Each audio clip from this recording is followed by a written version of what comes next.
এই যে সামনে বিধানসভা নির্বাচন, এই বিধানসভা নির্বাচনে দলের প্রার্থীকে জেতানোর জন্য কর্মীরা অক্লান্ত পরিশ্রম করে কি না করে, খাওয়া দাওয়া ভুলে গিয়ে সারাদিন খাটে এই দলের প্রার্থীকে জেতানোর জন্য। এমনকি দলের প্রার্থীকে জেতাতে গিয়ে নিজেদের জীবনটা পর্যন্ত এরা দিয়ে দেয়। কত মায়ের বুক খালি হয়ে যায়, কত মায়ের কোল খালি হয়ে যায় এই প্রার্থীকে জয়লাভ করানোর জন্য। কিন্তু এই প্রার্থী জিতে এমএলএ হওয়ার পর, বিধায়ক হওয়ার পর এরা কি করে? এরা দল বদল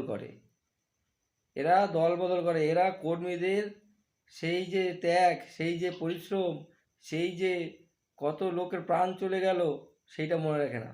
তাই বলছি, এই যে জেতার পরে এই এমএলএ বা বিধায়করা যদি দল বদল করে, এদের জন্য কর্মীরা তৈরি থাকো।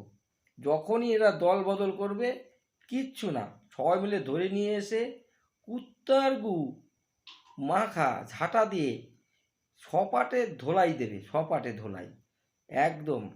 এই কুত্তার গু মাখা ঝাঁটা দিয়ে সপাটে দিতে থাকবে, একদম সাইজ করে ছাড়বে, যাতে জীবনে এই ভুল না করে।